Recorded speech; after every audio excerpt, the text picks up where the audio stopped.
Je me présente, Théo Thirouven-Cadam, société Silaos. Je suis responsable commercial de la zone de Paris et de la région Nord. Donc j'ai vu pas mal d'entre vous, on a des projets ensemble. Et aujourd'hui, moi, je vais plutôt vous parler de la partie outillage. Donc il y a mon collègue Alexis qui a parlé de la partie prototype. Moi, je suis là pour vous parler de la partie outillage. Et il y a Driss tout à l'heure qui va faire la partie production et production plutôt série. Et tout à l'heure, on l'a vu dans le diagramme, la partie prototypage aujourd'hui, c'est quelque chose qui se fait beaucoup, qui est très connu. La partie outillage, on a vu que c'était quand même un petit peu moins. Donc nous, on va voir vraiment des cas d'application concrets avec des images. Et effectivement, la production, c'est quelque chose qui se fait beaucoup, beaucoup moins. Donc au niveau de l'outillage, on peut faire beaucoup de choses. On peut faire des modèles de fonderie, on peut faire des outils d'usinage, des guides de perçage, de la mise en forme de métal, de la mise en forme composite, des protections de pièces, de la maquette de contrôle, des préhenseurs, beaucoup de préhenseurs, on va en voir par la suite. Voilà, il y a beaucoup de choses qui se font en outillage et nous, ce qu'on va faire, contrairement au prototypage, c'est qu'on va vraiment voir des cas d'application concrets en images avec des exemples clients. La plupart de nos clients, ce qu'ils nous disent, c'est sur nos outillages, on gagne du poids, on gagne du temps dans la réalisation. C'est plus facile à intégrer qu'un centre d'usinage, parce qu'effectivement, il faut la compétence en interne. Faire un parcours d'outils, ça reste quand même beaucoup plus compliqué à faire qu'un générer un G-code et utiliser une imprimante. Et ils peuvent intégrer des fonctions dans leur outillage, notamment dans les préhenseurs, on va le voir tout à l'heure. Mais c'est la plupart des avantages que nos clients nous disent en général sur les outillages. Donc la première catégorie qu'on va voir, c'est l'usinage au niveau des perçages, des masquages. Premier exemple, là on a un mordou, donc un support d'usinage, qui est fait en nylon chargé carbone, fibre de carbone. C'est quelque chose qui marche bien. D'ailleurs, Dassault Systèmes, dans le Fab Lab, il y a Bertrand qui a fait cette même pièce en SLS. Donc sur des matériaux comme l'aluminium qui reste quand même assez tendre comme métal, ça va bien marcher pour faire de la reprise d'usinage, des taraudages ou ce genre de choses. Mais effectivement, si on parle de titane, ça va être peut-être un peu plus compliqué. Donc là, l'avantage de le faire en impression 3D, c'est qu'on peut faire quand même des géométries complexes. On a un temps de production qui est quand même très réduit comparé à l'usinage traditionnel. Et ça vous permet d'éviter les goulots d'étranglement parce qu'effectivement, vos centres d'usinage sont plutôt là pour produire des pièces pour vos clients en général. Donc là, le fait de faire vos outillages en impression 3D et des mordous, ça vous permet de libérer les centres d'usinage. Ici, on peut voir un outil d'usinage, donc c'est un guide de perçage qui est utilisé dans l'aéronautique. Donc on voit quand même que c'est une grande dimension, on doit être sur 600 mm. Et là, on a ajouté des inserts métalliques, des canons de perçage pour pouvoir faire les perçages sur une aile d'avion, on le voit ici sur l'image. Et on a ici, vous voyez, on a ajouté quand même des choses. Là, on a un centreur qui va être bien positionner le gabarit de perçage. Et l'un des gros avantages, c'est qu'on gagne du poids. Donc pour l'opérateur, c'est beaucoup plus simple à transporter et aussi c'est plus sécuritaire entre guillemets puisque c'est beaucoup plus léger. Et en termes de production, là on est à 40 heures de production, contrairement à l'usinage classique où on est plutôt aux alentours d'un mois.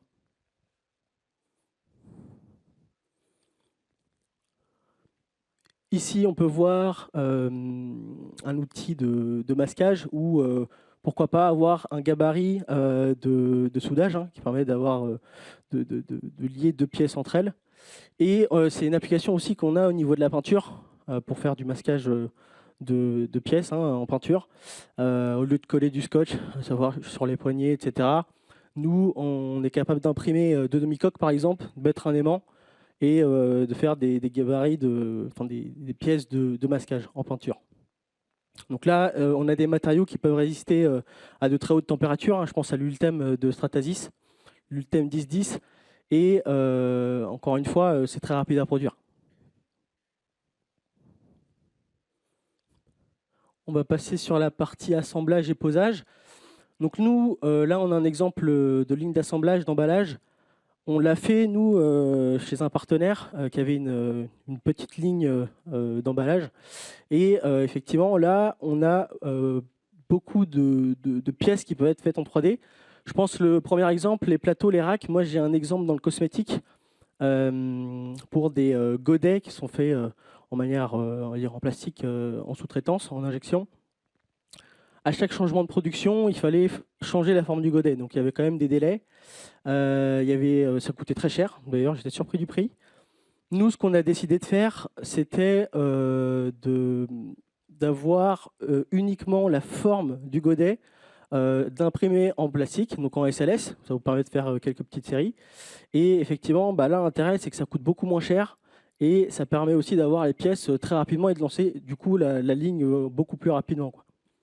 Donc on peut le voir, on peut le faire aussi pour les supports de capteurs, les préhenseurs, des guides de rail, des vis rotatives et des coussins d'emballage.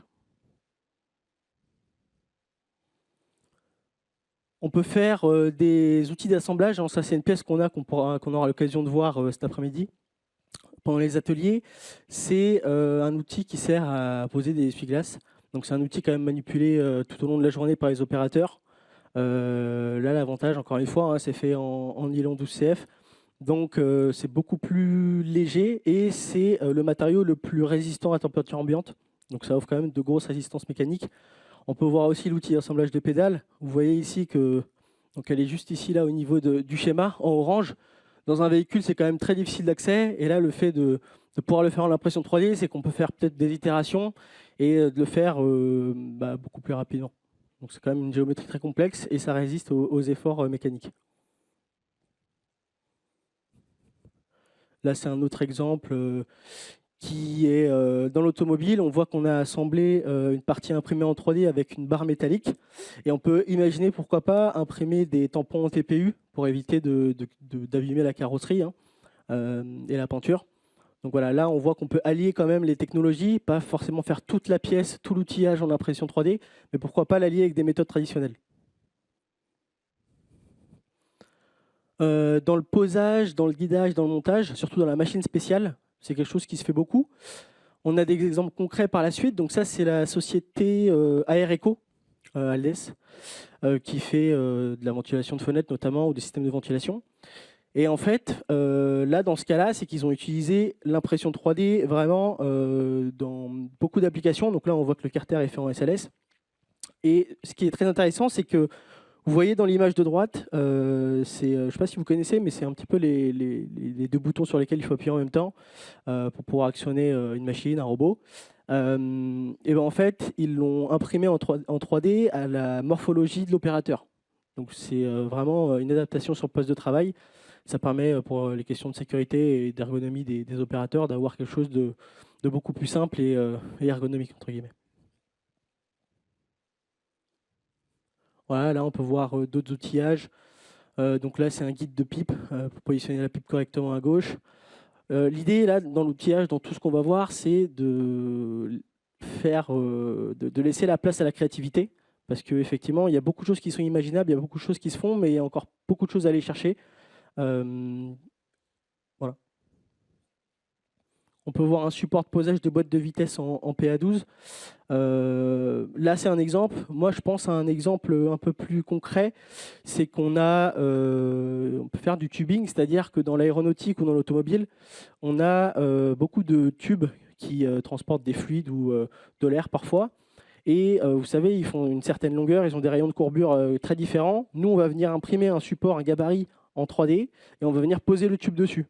Et là, ça va vous permettre de voir si les rayons de courbure sont bons, si les longueurs sont bonnes, etc.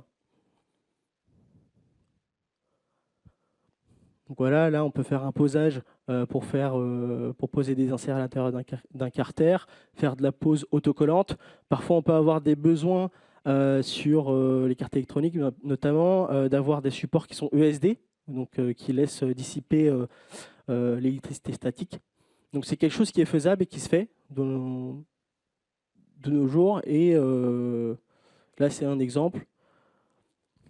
On a parlé beaucoup du FDM avec l'ULTEM qui résiste à de très hautes températures et le nylon chargé fibre de carbone. Mais on peut aussi le faire avec d'autres technologies comme le SLA. Donc là, vous voyez la pièce en bleu. C'est une pièce en SLA qui a peut-être des propriétés mécaniques ou chimiques. Mais sachez que c'est possible de le faire. Ici, on a un exemple. Il y a une soudure qui est faite sur la pièce à gauche. Donc, il y a un environnement qui est très haut en température. Et vous voyez le support qui est au milieu, qui est un peu jaune là. C'est une résine SLA qui a été utilisée. Donc, c'est une résine high température qui résiste à très haute température et qui permet de supporter le capteur. Là, on l'a fait en résine. On aurait pu le faire en ultème. Donc, c'est des applications qui sont aujourd'hui faisables dans l'outillage. Voilà, là on a encore des résines flex qui permettent d'amortir les chocs. Et vous voyez qu'il n'y a pas forcément une pièce imprimée en SLA en flex, on a vraiment combiné des durites, du flex, des pièces métalliques, de l'usinage peut-être. Donc vraiment dans l'outillage, on conseille fortement de mêler les technologies. On n'est pas là pour comparer la fabrication additive et la fabrication traditionnelle et soustractive dans le sens négatif, mais on est plutôt là pour dire, voilà, c'est des technologies complémentaires et en alliant les deux, on permet d'avoir un résultat qui est très optimisé. Donc ça, c'est la partie préhenseur. Il y a un exemple d'un client qui, lui, avait une production, voilà, qui avait un robot. Et à un moment donné, il a dû changer de production. Donc, il avait deux choix qui s'offraient à lui. Soit il fallait changer de robot, donc c'est ce qui représentait un coût, soit il pouvait gagner du poids. Donc, on l'a accompagné, c'est-à-dire que là, vous voyez à gauche, on a un sous-ensemble de pièces, de beaucoup de pièces qui sont assemblées en métal, notamment. Ça pose des problèmes au niveau de la supply chain, parce que le temps de recevoir toutes les pièces en même temps, de les assembler, éviter les erreurs d'assemblage, parce que s'il y en a, il faut les passer en rectification ou les recommander, etc. Donc il y a quand même un gros délai au niveau de la fabrication traditionnelle. Et là, vous voyez à droite, on a la partie imprimée en 3D. Donc on a peut-être on a 3 pièces qui sont assemblées. Et aujourd'hui, le fait de gagner du poids sur son robot, ça a permis notamment de s'adapter à sa production, mais surtout, ça a permis d'accélérer la vitesse du robot. Donc il a gagné sur les 3 plans, et il a gagné du poids en 60% de poids, il a gagné 20% en temps de cycle, et il a fait une économie de 30%. Donc sur ces 3 plans-là, il a gagné. Donc ça, c'est une application qu'on voit souvent. On a un autre exemple avec Aureplast, qui est un plasturgiste, l'injection plastique dans le 56. Là, c'est un vrai outillage qu'il utilise. Tous ces cas-là que je vous présente, c'est vraiment des cas concrets qui sont encore utilisés aujourd'hui. Et ça, c'est un outillage qui a permis, en fait, comment ça marche, c'est un outillage ils ont fait un système de double pivot. Dans l'injection plastique, ils vont essayer de se coller sur le plan de joint du moule. Donc ça permet d'être vraiment à plat contre le moule. Et ensuite, avec les éjecteurs, on va venir éjecter les pièces qui sont sur l'empreinte. Donc dans les petites cavités que je vous laisse deviner. Donc c'est vraiment des toutes petites pièces. Et à la suite de ça, ils ont fait un système de tiroir. Donc une fois que les pièces sont dans l'outillage, clac, ça glisse. Et ça permet d'emprisonner les pièces à l'intérieur et d'éviter de les faire tomber. Et en plus de ça, ça les rend hermétiques. Donc, grâce à ça, il a gagné un marché dans la pharma. Parce que du coup, les pièces ne tombent pas et elles ne sont pas en contact avec l'environnement qui peut être parfois sale dans l'atelier. Et ça, c'est quelque chose qui est utilisé chez Aureplast. Il y a un deuxième exemple chez eux. Donc ça, c'est le pic carotte. Je vais peut-être passer vite. En gros, cet outillage, il permet de récupérer la carotte en injection plastique. Il y a des petites pinces qui sont situées sur l'outillage qui vont venir couper la carotte. Ensuite, cette carotte, elle est envoyée dans un bac pour être rebroyée et réinjectée avec de la matière vierge. Donc Aureplast, effectivement, ils ont quand même compris beaucoup de choses dans l'industrie, dans la fabrication additive, parce qu'eux, ils l'utilisent tous les jours. Là, ils le disent, pour les gabarits, des prototypes, des gabarits de contrôle, des préhenseurs, répondre à tous les besoins d'un adobe process, mais aussi l'amélioration continue. Donc ça, vraiment, il a vraiment bien compris le principe de l'impression 3D et il me semble qu'il a que du FDM. Et avant, ces préhenseurs là qu'on avait vu juste avant, ça lui coûtait entre 2000 et 2500 € pièce. Donc ça, c'est si la pièce était bonne, s'il n'y avait pas de rectification à faire, s'il ne fallait pas recommander de pièces. Aujourd'hui, avec l'impression 3D, ça lui coûte 10 fois moins cher. Donc même s'il devait réimprimer un préhenseur parce que voilà, il y avait un problème d'assemblage derrière, ça coûterait encore 5 fois moins cher. Donc, on a vu tout à l'heure le triangle d'or avec Olivier, hein, qualité coût délai d'une pièce. Aujourd'hui, avec l'impression 3D, il gagne sur ces 3 plans-là. Et enfin, ce que je vous disais, que le dernier outil qui lui a permis de gagner le marché sur la pharma, ça lui a permis aussi d'aller chercher 5 autres marchés du même type. Donc l'impression 3D est là pour répondre à vos besoins sur des cahiers des charges actuels, sur des marchés actuels, donc à aider vos commerciaux. Mais ça va aussi être intéressant pour aller prendre d'autres marchés sur lesquels vous ne travaillez pas actuellement, soit parce que vous n'êtes pas équipé, soit parce que vous ne pouvez pas le faire. Voilà. Là, on peut voir un autre préhenseur avec une technologie mixte. Hein. On voit une barre en aluminium avec des pièces bleues imprimées en FDM. Et pourquoi pas les grippers, là, les sortes de pinces, les faire en résine flex ou en silicone, pourquoi pas, et faire une géométrie complexe.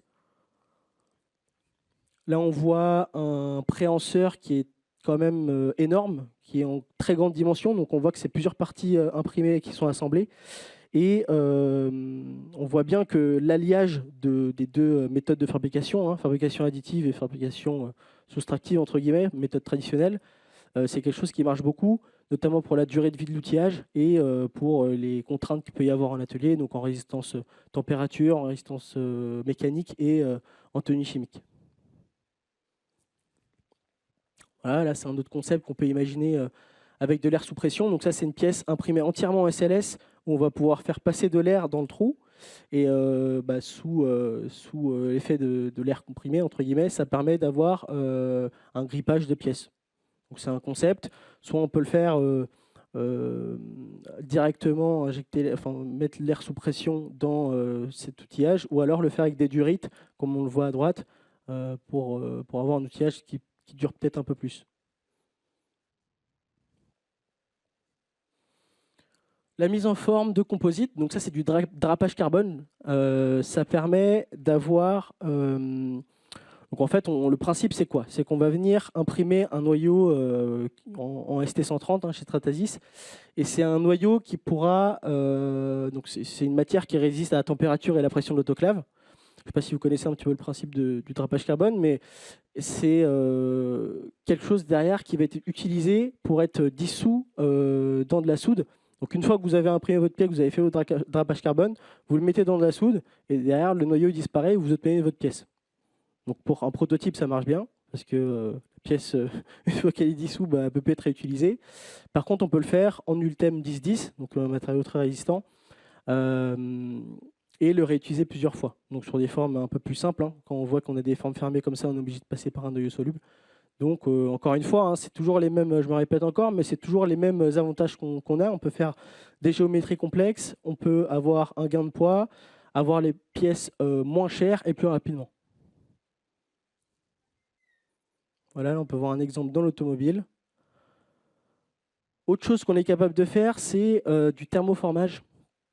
Donc là, au lieu d'utiliser de la corde à piano, faire des trous dans le moule, au niveau méthode classique, entre guillemets, on est capable de faire de la mise en forme directement avec l'impression 3D.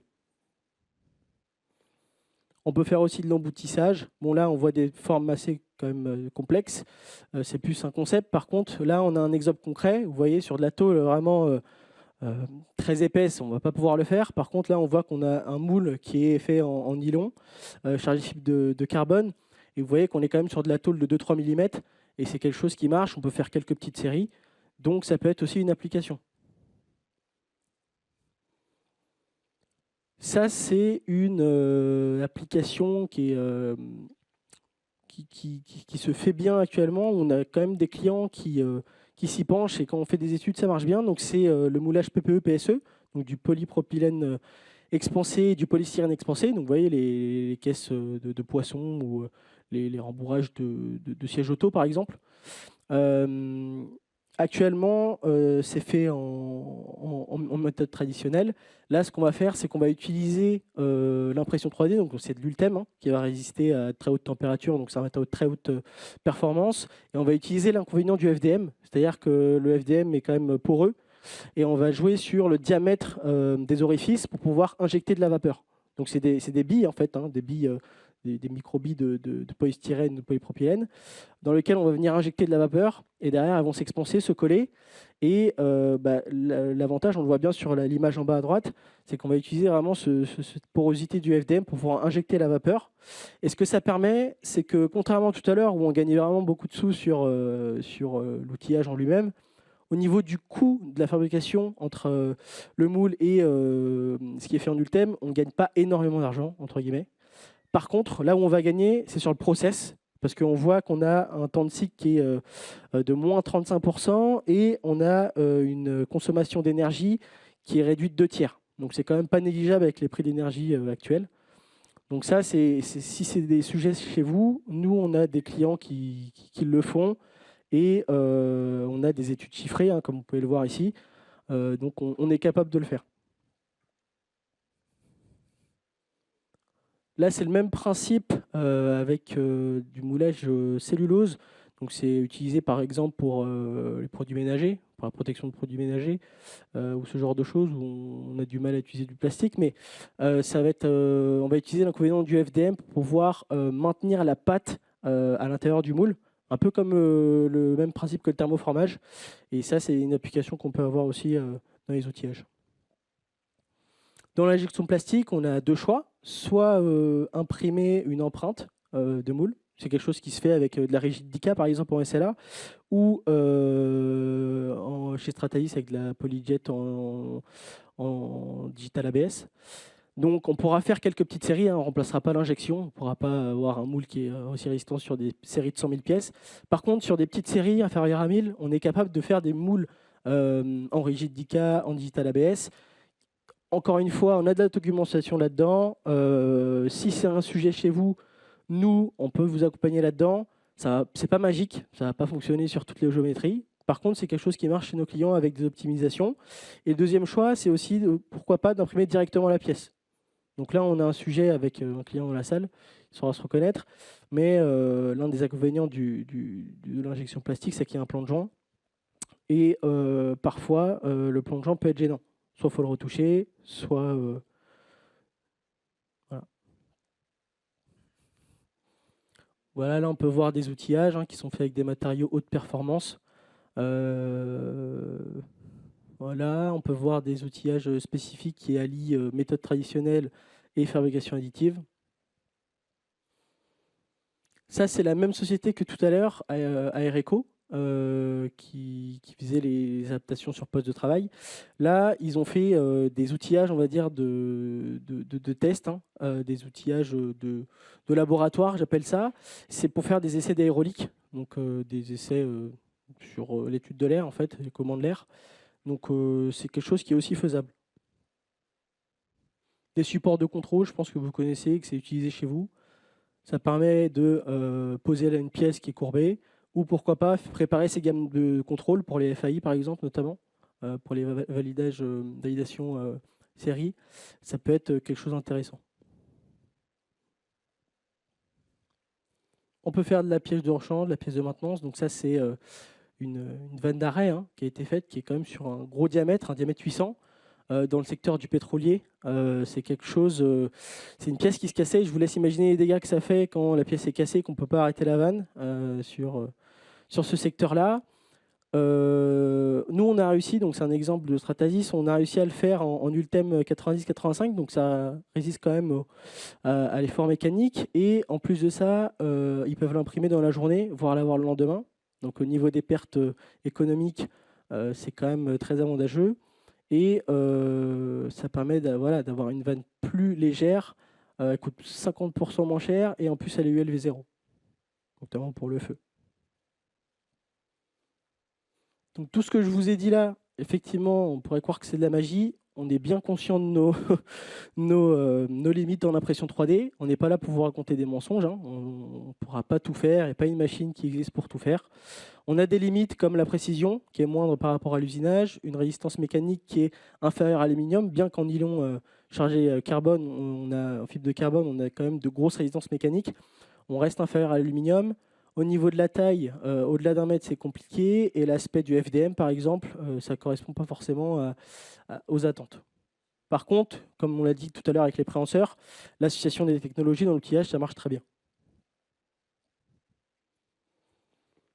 Par contre, les avantages, c'est qu'on gagne du poids, on peut faire de la géométrie complexe, on peut avoir des résistances différentes avec différentes flexibilités. On peut avoir on va partir du peut-être 27 shorts à 95-90 shorts.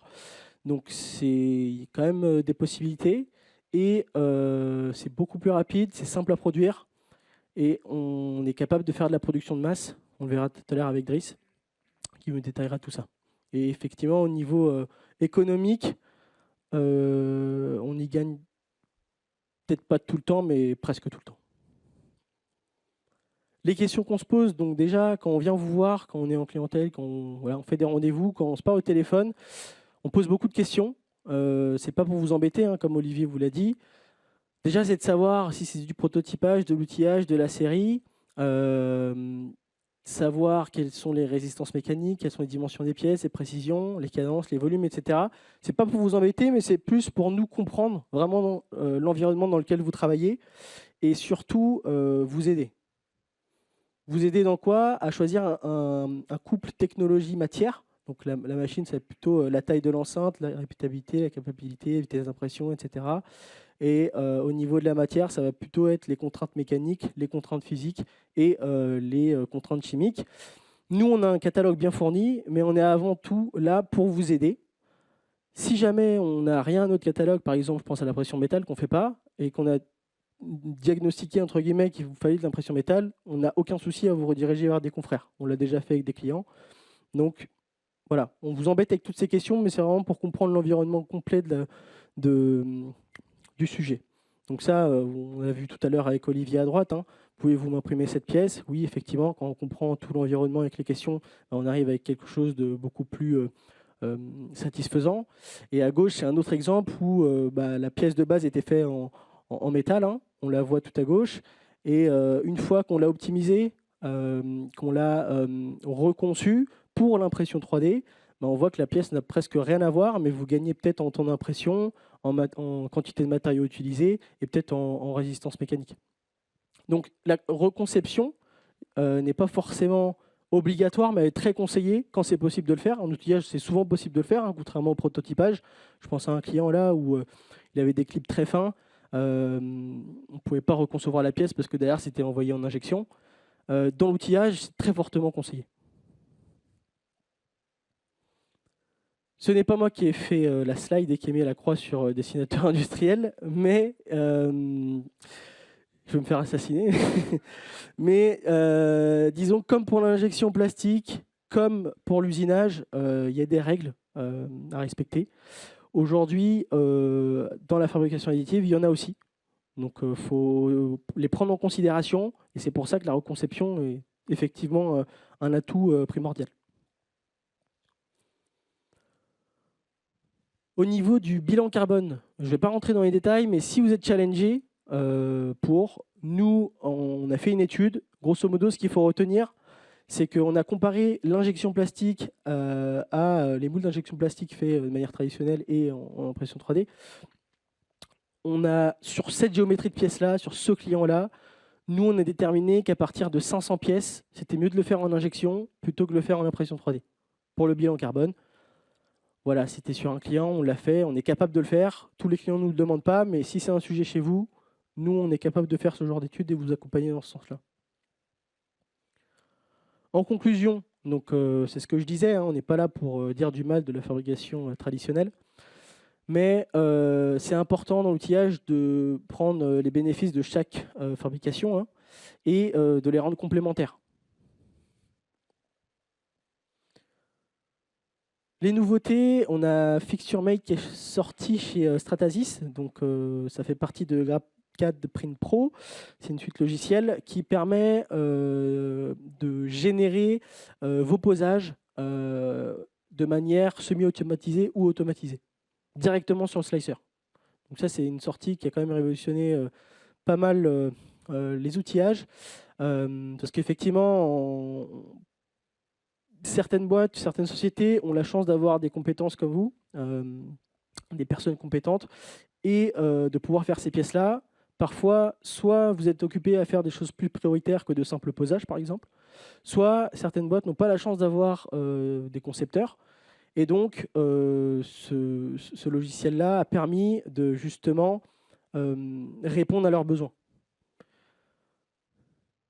Donc ça, c'est exactement ce que je disais. Et c'est quelque chose qui est utilisé, donc c'est la société Trinkle qui a fait ça, donc c'est FixtureMate by Trinkle, et donc il fait partie de Stratasys, hein, FixtureMate. Et effectivement, c'est quelque chose qui est utilisé chez Audi Sport pour la Audi R8 et l'Audi e-tron GT.